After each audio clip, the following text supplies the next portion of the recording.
Kia ora koutou katoa. Welcome to Windsor Park Online. My name is Grant Harris and I'll be leading you through our online service today. It's my privilege to be hosting you, and our online host will be interacting with you as well. So no matter where you are joining us from, we hope that you are feeling ready to both worship and be challenged. Today is really a day about stories. We're going to hear a whole bunch of different stories and two different really significant contexts for us.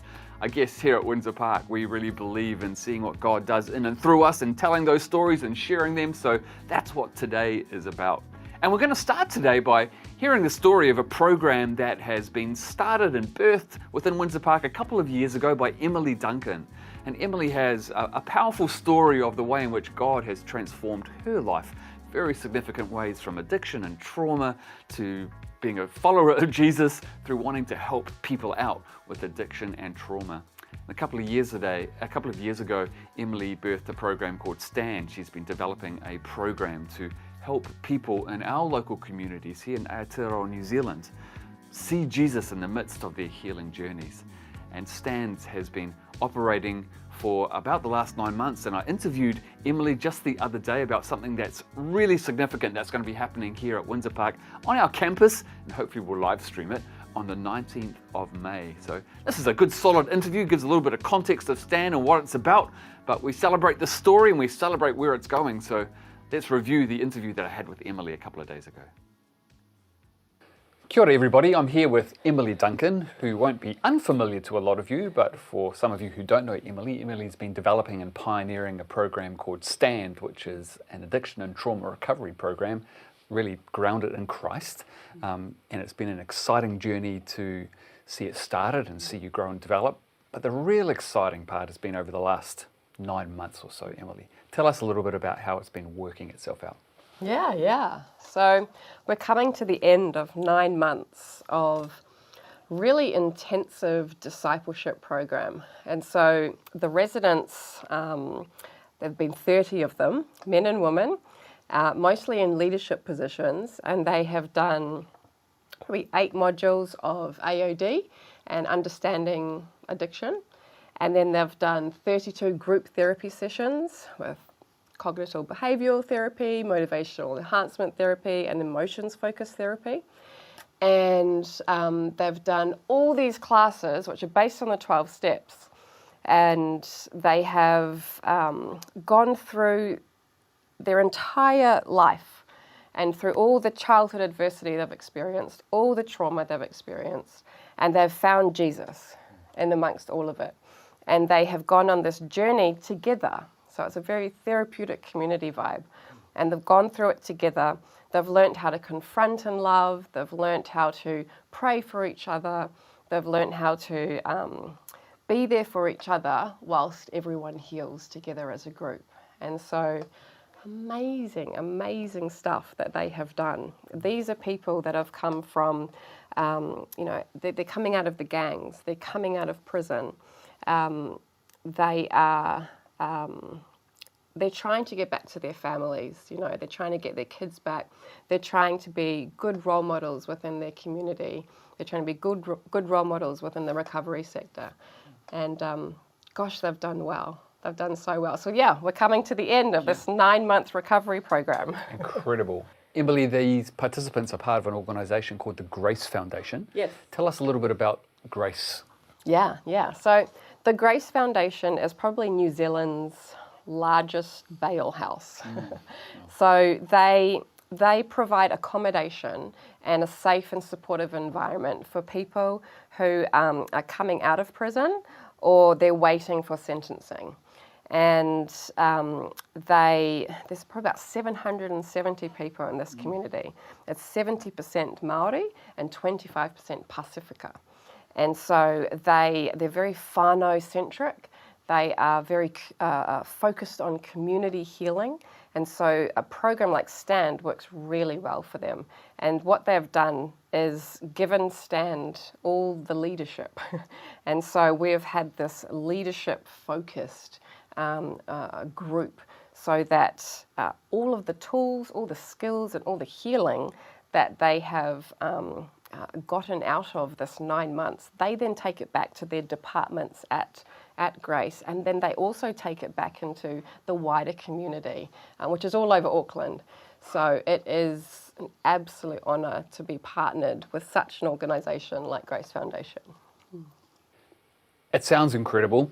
It is incredible. I've had the privilege of sitting in one of the classes that you took, seeing it in action. The wonderful thing for us at Windsor Park is that I guess we've been praying, we've heard of this, and now we get to experience a little bit of this through graduation of these 30 participants. The graduation ceremony is being held at our Mairangi Bay campus auditorium on May the 19th during our 10:45 a.m. service.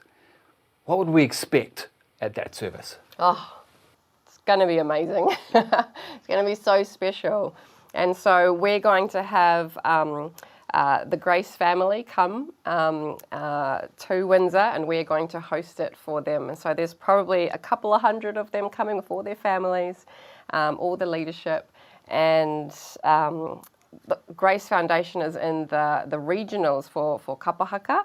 And so they're going to present their final item that they've done at Kapahaka. And so we're going to see that here at Windsor, which will be amazing. We're also going to have 25 graduates. And so we've got certificates, we've got presents, we've got lots of hugs, lots of photos, and just a really huge celebration for the hard work that they have done. It's going to be amazing. I cannot wait for that. It's going to be incredible to see. This is the outworking of stuff that we have heard about, we've prayed about, that we've supported in a range of ways, and the effects in the lives of these people is going to make eternal differences that I guess we'll never kind of understand. What other programs have you been developing as part of Stand over the last little while? Yeah, sure. So as you can imagine, there's this well of need with this demographic that has, been brought into this world with a lot of adversity. And so some of the programs that I have written is for those specific types of needs. So one of them that we saw was for couples. There are couples who have experienced addiction and trauma who now want to restore their relationship and be positive role models to their children. And so we've done Stand for Couples. And so that was a series of workshops that began last year. We currently do monthly workshops, and we get guest speakers in that are experts in their fields in terms of relationships. And one of those was an expert in sexual violence, as well as the majority of participants have experienced that. And so we do the workshops, and then we also do intensive couples therapy for each individual couple who attend those workshops. So that's been amazing. That's been really cool. And then the other one is an AOD program. So it is AOD stands for? AOD stands for alcohol and other drugs. And so that's a fairly recent one. And that is a 6-week intensive. There's lots of people that come in and out of Grace. It's very fluid. And so they're really needing this intensive, support around them in terms of understanding addiction and understanding trauma. So that's just begun, and that's going to be a bit of a prerequisite to then head into Stand for Recovery. And then obviously the last one, which was the beginning of Stand, was Stand for the Loved Ones. And so we did that at the beginning of last year, and that was for the families who have been impacted by trauma and addiction. So yeah, there's a lot of things happening. There is a lot of things happening. It's super exciting to hear a little bit about the journey. In what ways can people that might be listening support, help, pray? We know that it's a challenging area of ministry, but we also know that God is doing incredible things beyond our understanding. What ways could people continue to support and be involved with Stand? Yeah, 100%. So, in so many ways. I mean, if you are in a prayer group, if you are a prayer warrior, you know, you have the gift of intercessory prayer, all prayers are welcome. It's frontline kind of spiritual warfare when you're dealing with people's trauma and helping them go on a healing journey. So, yeah, definitely a lot of prayer is always welcome. The other thing is for graduation, we are gifting everybody a study Bible. The purpose of that is so that they understand the Bible more and the Bible comes alive to them more, which is a part of their recovery journey. They find Jesus in their pain, they find Jesus in their recovery. And so we need funding for graduations, for the Bibles, we're doing a whole lot of food, we've got certificates, we're getting T-shirts.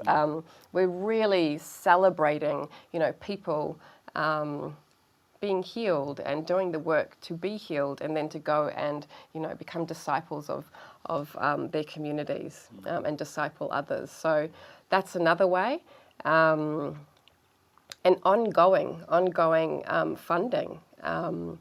You know, it's hard work. I want to raise up many people to help facilitate these programs, and I would like to pay them, you know, and so you know, any funding that could be received to help pay other people who will be doing the exact same work that I do, it just helps the masses. Yeah. So good. Emily, if we could, or if you could, you've dreamed of this, you've developed it, it's a God-given gift for you to have the insight into that.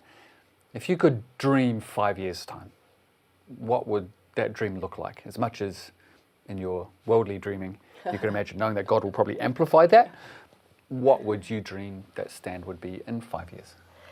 I mean, it would be amazing to have raised up enough facilitators that these programs weren't just for Grace Foundation. You know, these programs are for partnering with local organisations that are doing great work in the community, you know, and also partnering with other churches, you know, who have a lot of ministry outreach as well, and people coming to them for help. So, I mean, the stand programs are for you know, hurting people, you know, and everywhere in New Zealand there are hurting people, and so to be able to go and provide this content, these programs, how you facilitate it, how you help hurting people, how you help the broken as a church or as an organisation.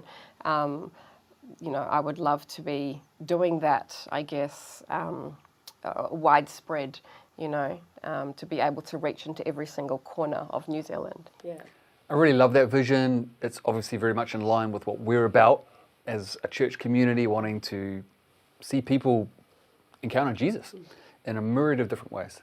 And we have loved being part of the journey so far, and we would love to continue to be part of the journey to the future. Thanks for sharing your heart with us. Thanks for the great work that you have done and are doing.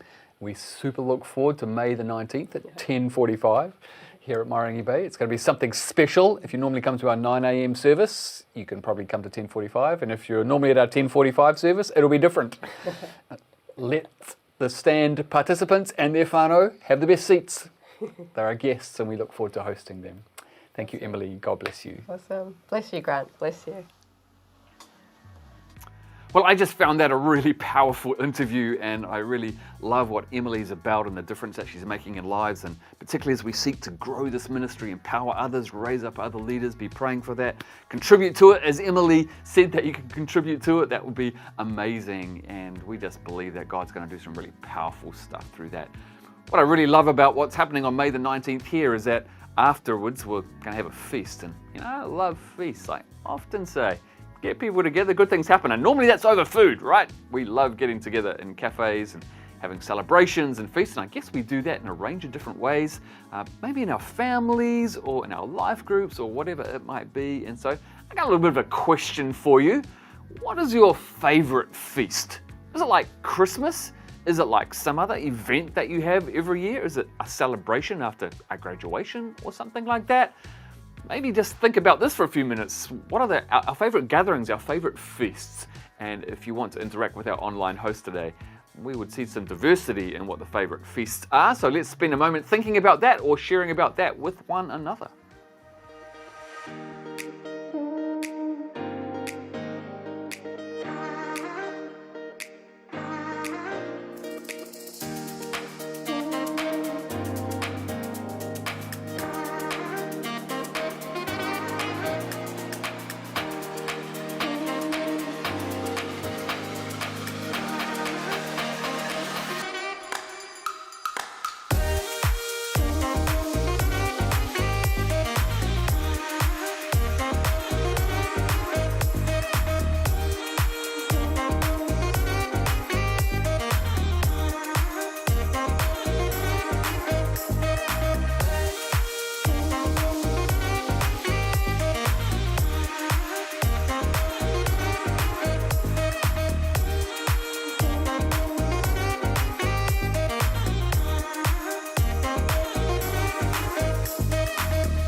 I guess for me, I would say one of my favourite feasts is not really around a celebration per se, it's just when all our kids and our grandkids come around to our house, and we try to do that about once every fortnight, and we'll just get takeaways, or sometimes we'll have a meal together.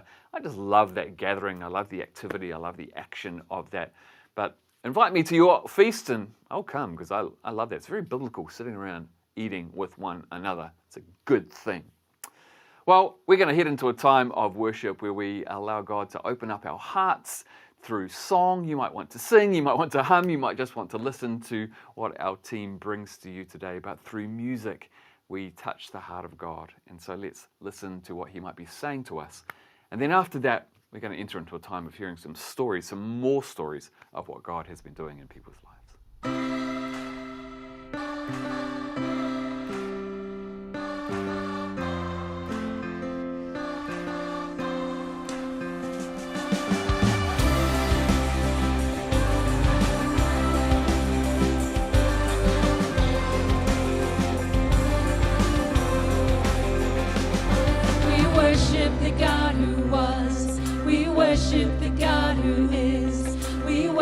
The God who evermore will be.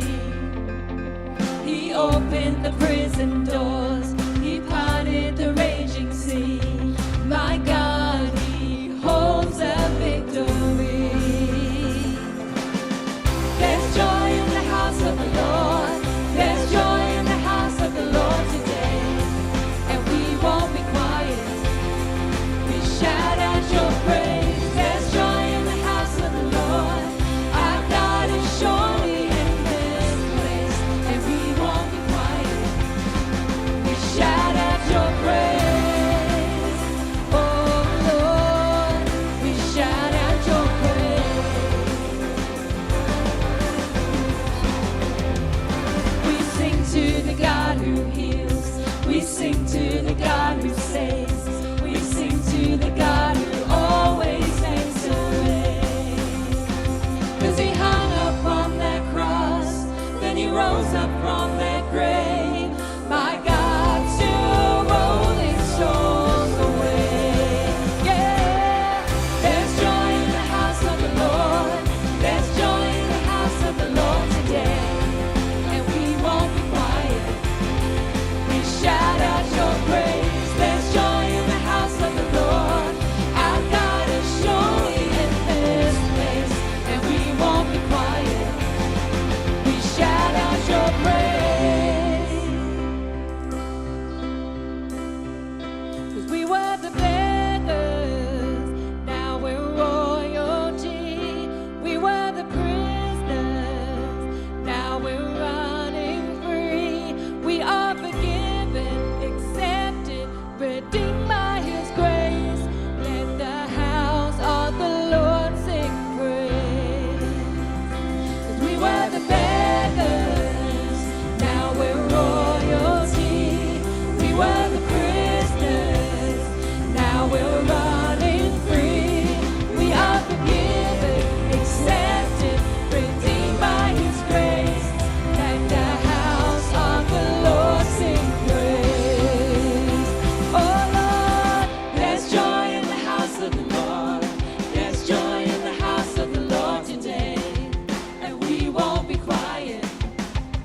shout out your praise. There's joy in the house of the Lord. Our God is surely in this place, and we won't be quiet. Shout out your praise. There's joy in the house of the Lord. There's joy in the house of the Lord today, and we won't be quiet. We shout out your praise. There's joy in the house of the Lord. Our God is surely in this place, and we won't be quiet. We shout out your praise, oh Lord. We shout out your praise. We shout out your praise, oh Lord. We shout out your praise, yeah, yeah. We shout out your praise.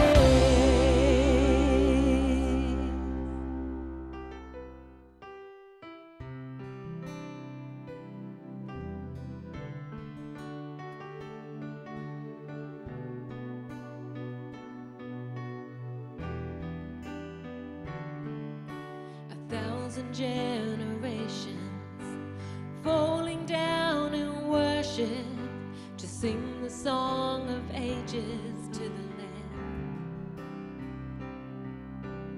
All who've gone before us and all who will believe will sing the song of ages to the Lamb. Your name is the highest, your name is the greatest, your name stands above them all. All thrones and dominions, all powers and positions, your name stands above them all.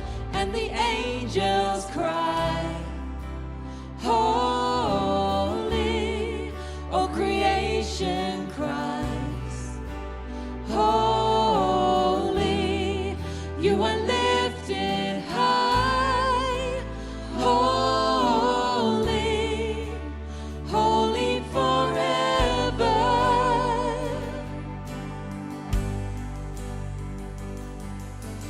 If you've been forgiven and if you've been redeemed, sing the song forever to the Lamb. If you walk in freedom and if you bear his name, sing the song forever to the Lamb. Oh, we'll sing the song forever and amen. Hear the angels cry, holy, all creation cries, holy, you are lifted high, holy, holy forever. Hear your people sing, holy, to the King of Kings, holy, you will always be, holy, holy forever.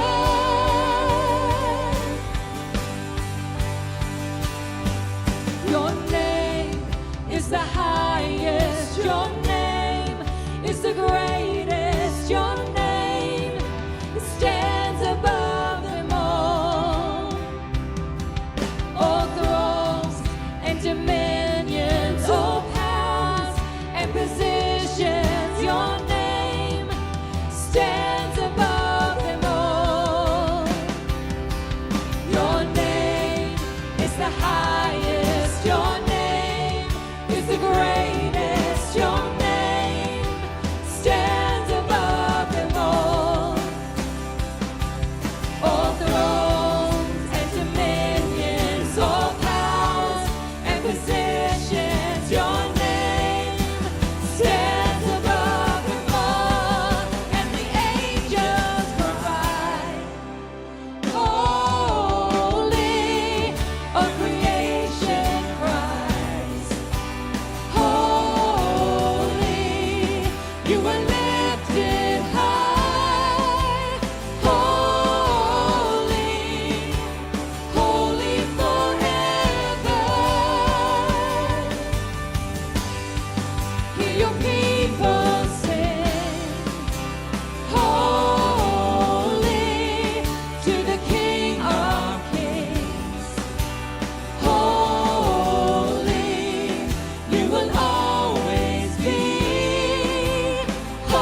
You will always be holy,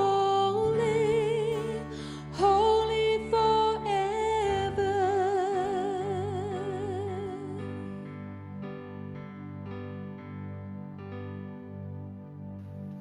Oh, thanks for joining us in those beautiful songs. Well, after 4 years of absence due to the global pandemic, this year saw the return of Windsor Park exposure trips, something we had been doing for many years prior to the pandemic. The purpose of exposure trips is exactly as it sounds, to expose people to a different culture in a different country and help them see the world through a new lens while they grow their worldview of where God is at work. These trips plant seeds in people's lives and help participants to grow spiritually, particularly as they come back to life as they know it. In more recent history, we've taken exposure trip participants to Los Angeles to serve alongside the Dream Centre, to India to serve alongside Freeset, which is now Joya, and to Vanuatu to work alongside local communities in that country. A number of years ago, I had the idea of developing a closer relationship with communities as part of child sponsorship through Tear Fund and their global partner Compassion. To cut a longer story short, about 60 people from our community here at Windsor Park now sponsor children in a select group of compassion projects in Cebu City in the Philippines. Last month, I was privileged to be part of a team who participated in our first exposure trip to Cebu. All the participants of the trip are sponsors, and everyone, including me, had the opportunity to meet the children that we sponsor. It was a powerful experience that I know the participants are still thinking a lot about. I put it like this. When we arrived in Cebu, we checked into our hotel that we were staying at, and it's hot in Cebu at this time of the year, about 35 degrees. And so the hotel had the curtains drawn so the heat didn't boil us alive before the air conditioning kicked in. When we got to our rooms, we naturally opened the curtains to see the view. It was beautiful from a distance. But it was also obvious very quickly that around our hotel were significant pockets of poverty, reflected in primitive housing and cramped conditions that we looked right down on. We would never have seen it if we hadn't opened the curtains. This is like our life. We can go around with our eyes closed if we want to. We can ignore some of the big challenges of our world, and plenty of people do, particularly in the West. But when you open your eyes, when you pull back the curtains, and when you take a good hard look, you can't unsee what you've seen. This is the purpose of exposure trips, that participants would have their eyes opened to situations very different from the society in which we live, and that because they can't unsee what they've seen, this would continue to shape the way they view the world and what their response might be as followers of Jesus, to be part of the ongoing Missio Dei, the mission of God in our world. How does what we see affect the way that we live? So today we're going to hear from 5 of the participants of this exposure trip, who I asked to share some thoughts about what they experienced and what it means for them. They will tell their stories. We're going to hear from Bert, Emma, Hannah, Meg, and Jan. By the way, I gave them 3 minutes each, so it's not going to go on forever. Let's listen to their stories now. Hi, my name is Bert Hull. I went to the Philippines a couple of days before the Tear Fund part of the trip began. I stayed at an Airbnb in IT Park, an area that looked and felt relatively modern compared to where we would be heading with Tear Fund. This helped me to somewhat become acclimatized to the environment. It's noisy and hot, 30 degrees plus, before the official part of the trip began. This was my first trip to a non-Western country, so there was a lot to take in. Just look at the power lines. One thing I found particularly difficult, but also meaningful, was visiting the homes of those affected by poverty. The homes we visited were of people that go to the churches and have children who are part of the Compassion program. In this photo, you can see one of the homes we visited. This mother lives in this small single-roomed shack with her 4 children, one of which is a teenager who was quite cramped in the space. The room was so small that we were not able to stand up straight. At night, they put a thin mattress on the floor and they all sleep on that. They did have some electricity, which powered a small electric fan on the ceiling that we had to be careful not to get hit by. The mother recently found employment and has completed her first month of training. While training, she does not get paid other than a small travel allowance. However, once training is done, she is guaranteed a job at the place she is training with. The pay isn't very much, maybe equivalent of 25 New Zealand dollars per day. Other homes we visited had similar stories. One had no income at all, and the parents are having to forego food in favour of their children. When thinking about the home visits we did, I think about how positive and friendly they are, even though their circumstances are challenging. What are our attitudes when we are in challenging situations? I realise how deeply dependent they are on God for everything, and then think about how we live. Are we depending on God for our needs? I think about living in a small single room with no privacy and no running water, etc. How that compares to our life here in New Zealand and the many luxuries that we have. At the hotel we are staying, I sit down for dinner and I wonder how it is that we have this food in front of us when earlier we were in a house where they barely had the basic necessities of life. One of the highlights of this trip was meeting Cassandra, our sponsored child, and her mother. Initially at the aquarium, where we went with all the sponsors' children, and then again the next day at the church that they go to, which is where this photo was taken. We were able to take some gifts for our sponsored child and their families. Here Cassandra is holding a bag that my wife Christine has crocheted for her. Being able to chat with Cassandra and her mother about their lives and learn more about them was a real privilege. I learnt simple things like purple is her favourite colour, same as Christine. Her father's line of work is a motorbike driver where he takes passengers where they need to go, kind of like Uber but with a motorbike. Cassandra likes to study. Maths is her favourite subject. While we were at the aquarium, she wanted to use her mother's phone to look at her lessons for the day. She is one of the top 2 students of her class. Having met Cassandra and her mother, I can now write more meaningful letters and hope that the relationship can continue to be built through the letter writing. I'm so glad that I went on this trip, and I hope it will continue to shape my worldview and my life in the years to come. I'm still very much processing what I have seen and learnt on this trip. There are many questions, some which I don't think will get answers in this lifetime. I'm reminded to be thankful for what we have and the circumstances that we live in. I wrestle how to be a good steward of the resources that we have been given. I remember that God is sovereign.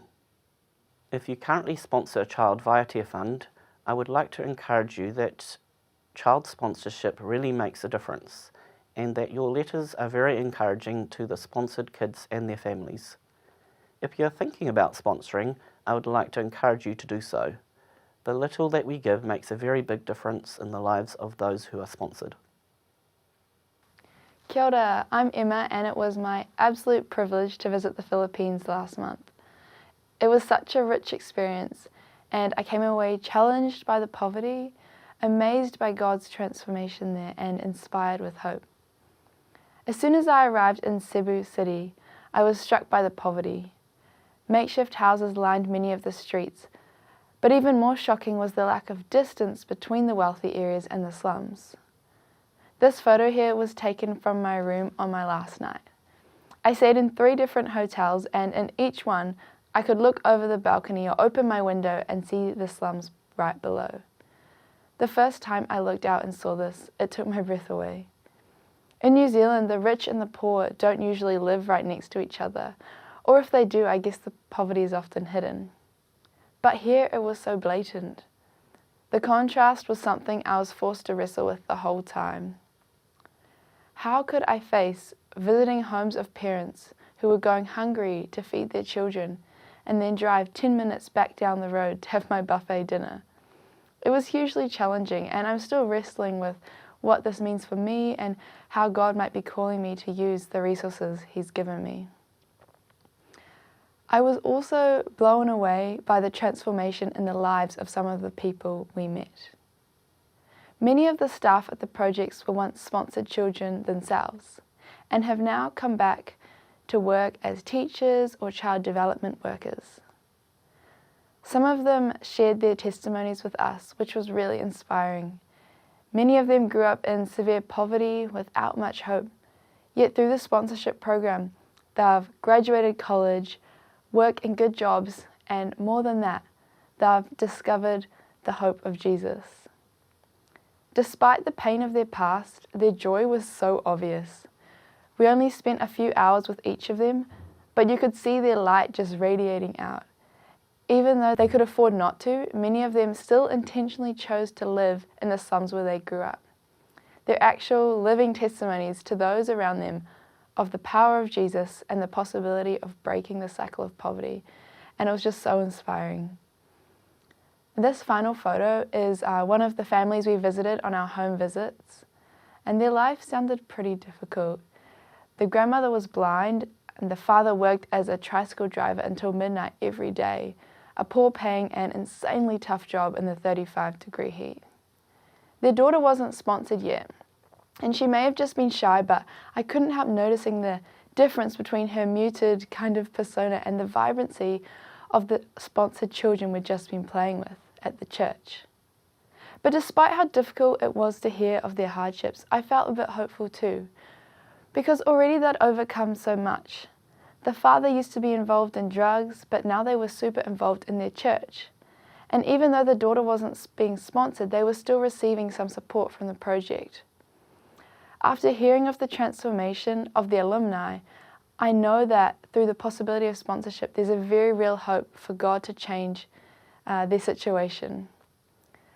So I guess one of the many things I came away with from my time in the Philippines is that poverty is super complex, and there are many things I don't understand, but with Jesus there's hope. I saw firsthand the transformation He is bringing through the sponsorship program in the lives of these people, and just a small sacrifice from me can change someone's life forever. Hey everyone, my name is Hannah and I'm a law and health sciences student. I went on the Philippines trip and it was honestly such a formational and encouraging experience. It was an honour to go on it. There were so many highlights and learning opportunities, but something that I've been thinking a lot about since coming back from the trip is the power of hope and those who speak hope into your life. This is because we were told that most of the children living in the slums in poverty are told that this will be their life for the rest of their lives, that there is no way to get out of their situation and there is no hope, and that the daily struggle of poverty in the slums will be their future. It's really incomprehensible that these beautiful, joy-filled children have been taught to believe this from such a young age, often by those they love and trust. But in response, we were told that Compassion and their workers, who are often alumni of the sponsorship program, make a real effort to address this by regularly teaching the children that there is a hope for the future. A main reason why alumni of the sponsorship program come back as workers is to be a living example to the children that there is a way to escape poverty. This hope is also provided to the children through the financial support and letters from their sponsors. It's really impactful to have another person standing beside them and supporting them by investing in their lives and showing interest in them, even if it is from the other side of the world. And I saw this because the children would speak with such fondness of their sponsor families. And obviously, this hope is also introduced to the children through teaching about Jesus and His love and His good plan and purpose for them, which we could see they really held tightly onto through their energetic worship and positive outlook on life. The next photo is of Emma and I with Raj, who we've been sponsoring for coming up 2 years.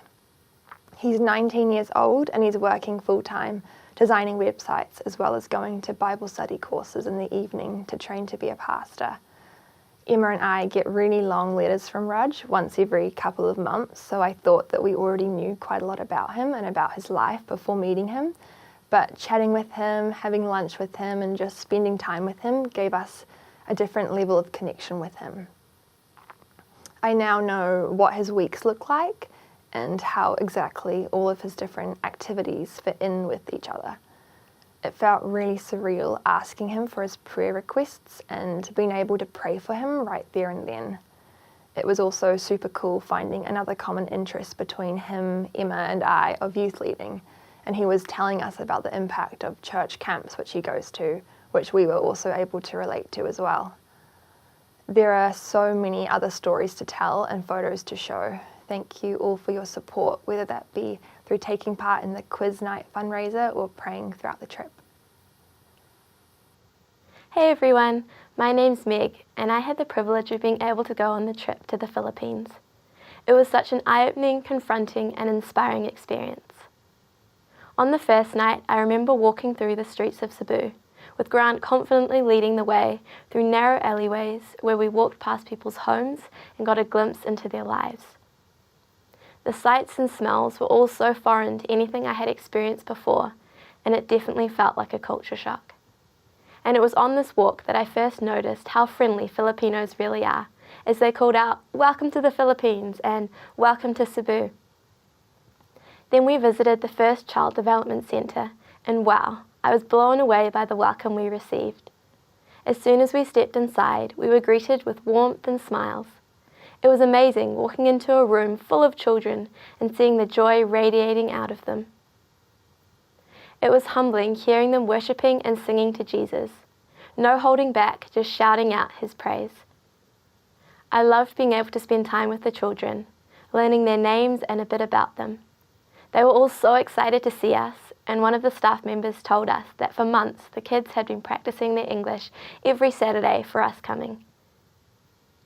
At one of the centres, we were able to hang out with the kids after the session had finished, skipping and playing games like tag and hide and seek. It was so fun being able to make connections and laugh with the children. One of my highlights definitely has to be meeting my sponsor child Thea. I remember the welcoming session had just finished and she ran straight over and gave me a big hug. It was such an amazing experience. I write letters back and forth with her mum, but actually being there and being able to talk with Thea's mother, Sal, I heard so much more about their lives. Their family have taken in 2 boys who didn't have a home or anywhere to go, and they also look after their grandparents who share their small home with them.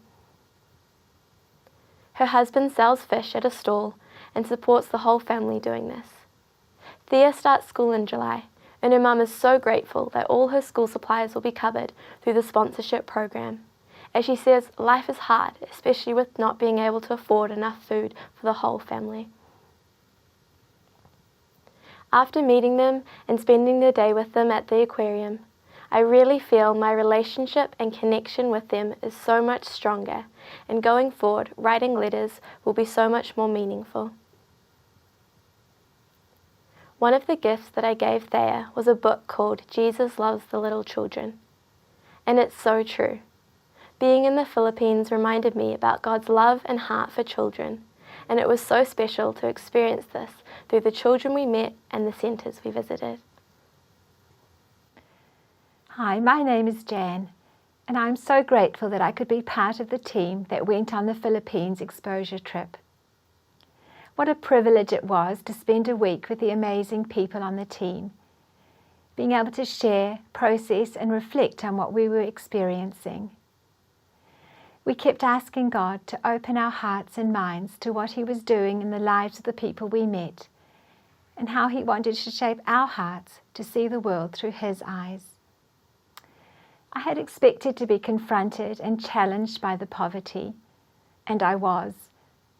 But what I hadn't expected was to be so blessed by the Filipino people, and to experience so much joy, laughter and hope, and to be so inspired by hearing the stories of the people we met and their incredible resilience.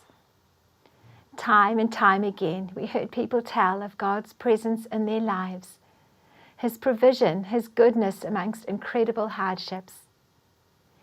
In one home visit, we met a young family who were facing many struggles. They had lost their previous home in a typhoon and were living in a tiny makeshift home in a squatter area. The father is currently out of work and is having to collect crabs to provide food for his family. And the parents are having to miss meals so that their 2 little girls can eat. As Barbara, the mother, was sharing about her life, she was crying. A few of us were sharing in her tears. Then the translator told us that she wants us to know her tears are actually tears of joy, as she is trusting the Lord to provide and is thankful for all He has done. Something that was very special was an evening we had with some young adults who had previously been sponsor children. They radiated an inner joy and hope. As they shared their stories with us, they told of God being their source of strength and hope. One story that really touched me was MJ's. Her family lived in the slums and were so poor that they were given gum to chew for breakfast, and then they would stick it on the ceiling to reuse the next day. As a child, she was used by the drug dealers to carry drugs. She then became part of the sponsorship program, and her main reason for going to the Child Development Centre each week was for the snacks as she was hungry. Later on, she went because she was spiritually hungry, and she came to know Jesus here.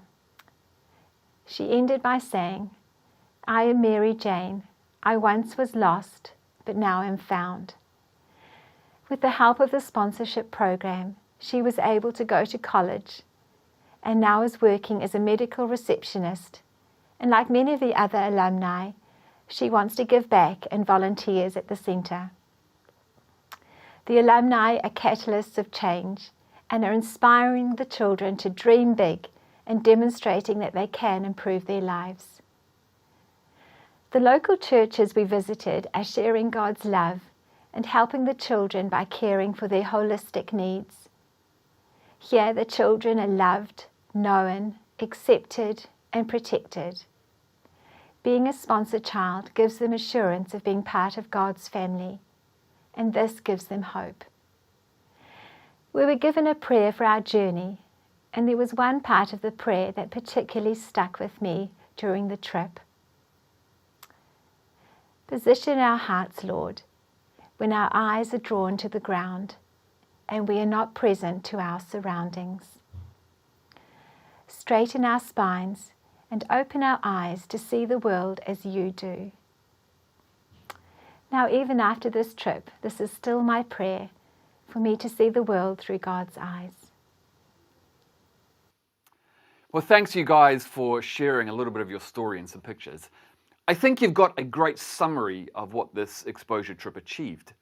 Child sponsorship in communities that exist well below the poverty line makes a difference. Since meeting one of our sponsor kids in India many years ago, I've become a bigger fan of child sponsorship. I've had many questions, and even this last trip has provided solid answers to the effectiveness of this kind of support, particularly through Tear Fund and Compassion, where the projects are delivered through local churches in their communities. And so also helping people find the real treasure that lasts for eternity, that of Jesus Christ. And you know, this lines up with everything that we are about here at Windsor Park. Our vision statement reflects this, helping build stronger communities by putting our faith into action. Well, there are 3 things that I'd like to encourage you to think about.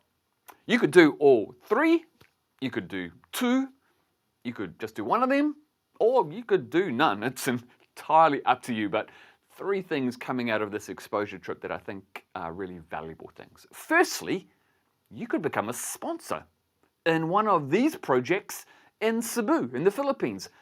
I'd love it if we got to 100 kids in these projects, which means that we are increasingly doing something together that we can build on as we seek what a closer relationship in these areas might mean for the future. We're still working that out. It's $56 a month to sponsor a child, and if you can't afford that, maybe partner up with others. We have several groups who are sponsoring together. One of our Year 10 groups, just kind of 14, 15-year-olds are sponsoring together.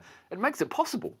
If you'd like to sponsor, just email me, grant.harris@windsorpark.org.nz. I can link you into how we can make this happen. Secondly, you might want to consider coming on an exposure trip.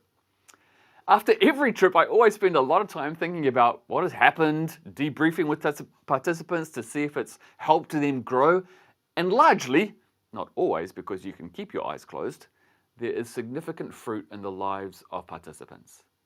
As we're getting back into gear, we're looking at our further exposure trips. You might want to start saving up for one of those. Or thirdly, pray that God will open our eyes continually. As the Apostle Paul said to the church in Ephesus when he was thanking God for their lives, Ephesians 1:18, I pray that the eyes of your heart may be enlightened in order that you may know the hope to which he has called you, the riches of his glorious inheritance in his holy people, and his incomparably great power for us who believe. Might our eyes be opened to what God is doing in our world and how we participate with him. You might want to do 1, 2, or 3 of those things. As we close, we're going to sing or listen to an older song, one that will be familiar to many of you and one that reflects that passage that I have just read out of Ephesians. It's the song, Open the Eyes of My Heart, Lord. And I guess that's really what my greatest hope is for all of us, that we will continue to grow our view of what God is doing in the world, not just overseas, but in our local communities. Our exposure trips are always geared towards thinking about what does it mean for the way that we live here and now. So wherever you are, how are you allowing God to open your eyes to what is around you? And thinking about what our response is to those situations, that we might use our resources, however big or small they are, to make a difference to God's purposes and to grow his kingdom in our world. This is a beautiful song. This is a version of it that is kind of appeals to all tastes. It's a bit of a modern song in some ways, but it has an orchestra around it. So it's a beautiful version. But might these words speak into our hearts today, not just today, but tomorrow, as we allow God to open our hearts because we want to see him. We want to see his purposes come into our world. Thanks for joining us at Windsor Park Online. It's been our privilege to tell stories today, to be challenged about what God is doing in our world. Let's listen to the song, and God bless. Have a great week.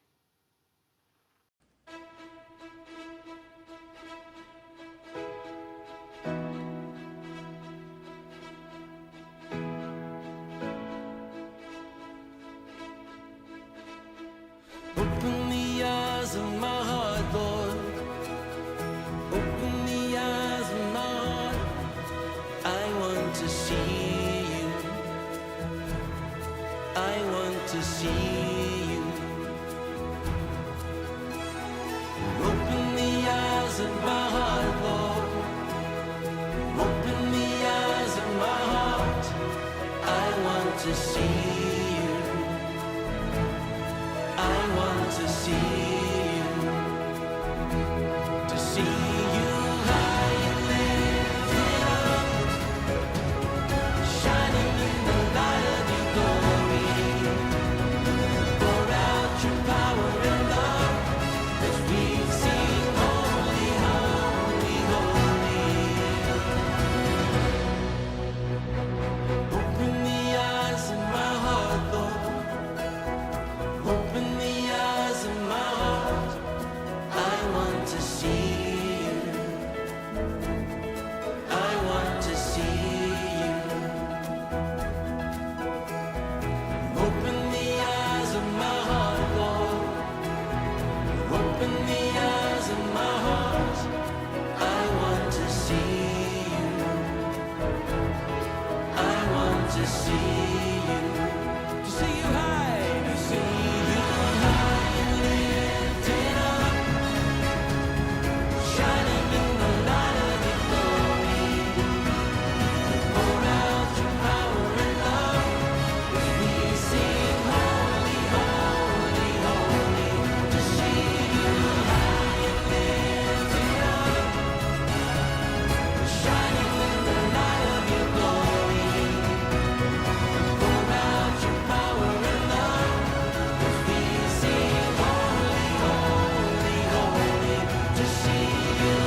You are